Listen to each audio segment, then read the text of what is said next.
Hi, I'm Rob Wilson. I'm from Read International. Thank you very much to TFN, and thank you to Coots, and thank you to Unlimited. And thank you to you, obviously, but later maybe. So, I'm Rob. I founded Read International when I was a university student about 5 years ago. It's a bit of a tenuous link, but a friend of mine out in Tanzania was teaching a secondary school. He made the request and said, I'm teaching, there's no books, can you do something, can you try and collect some books and bring them out? So myself and some mates started collecting some books, we started sorting through the books, we had a bit of scepticism about the way things were being done in other school book collection projects. We thought, let's get a copy of the Tanzanian syllabus and make sure we find the most relevant books. We collected those books, we sorted the books, and we sent the most relevant out to Tanzania. That, in a nutshell, is what we do. But we do have quite a clever way of doing it, so I'll talk you through it. So, who we are now. We are a national network of university student volunteers. I started this as a university student. There's now 1,000 university students around the UK working from 45 different universities. We contact secondary schools. We contact every single secondary school, in fact, in the UK. We offer to collect their books. At the moment, schools have to pay to dispose of their books, and they landfill books. We think that's insane. So, at the moment, schools will be landfilling a book which is 2 years old. The 5th edition maths GCSE textbook has gone out of date as the 6th edition has come out. So all those simultaneous equations are just null and void. Of course, that's not the way you do simultaneous equations anymore, but that's nonsense. These books are still perfectly valid. So the 2008 book, we collect that book, and at the same time as collecting the book, we offer school kids in the UK a chance to actually hear why we're doing it. We teach them about global citizenship. We teach them a little bit about why it is important to be an active global citizen. And then there's the fundraising side. So this innovative model, we collect the books, anything that's actually relevant, we send out to Africa. But anything that's not relevant, like politics or religion or philosophy, we try to sell that book online to generate income. Anything that we can't send or sell, we recycle.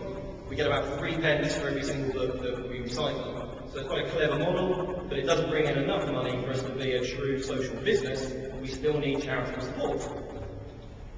So the cost for us to actually collect a book, to sort a book, and to ship a book out to Africa into the hands of a school child or teacher is less than 50 pence.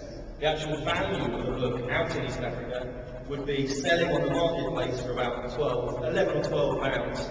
None of our books end up on the marketplace. I've already got asked that question. I promise you, there is that scepticism that that is what would happen, but no, it doesn't actually happen. There's no evidence that any of the books we've sent have been misappropriated and sold online. But that basic fact of social return on investment, we've got a 2,000% return on investment for the books that we collect and ship.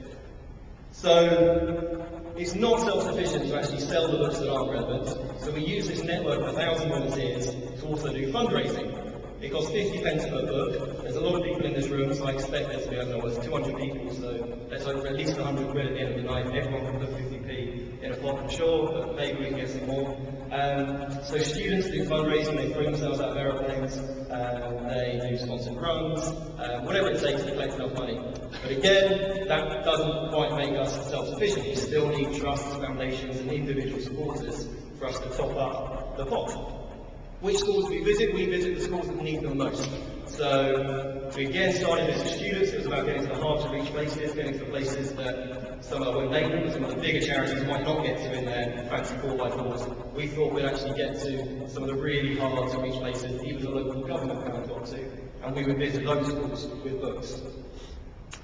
We also create libraries now, so instead of just, we were naive, and I actually need to, I guess, thank Tiffin. I'm slightly cheating, I've been here before, and we received some money a few years ago when we were very, very small and young. And I think the first couple of years we made the mistake of not doing enough, or not putting enough attention on how these books would genuinely be used. And so now we refurbish libraries to make sure that there is a space in the school that books will be utilised, that they will be read, and they can be read, and they can be studied and enjoyed.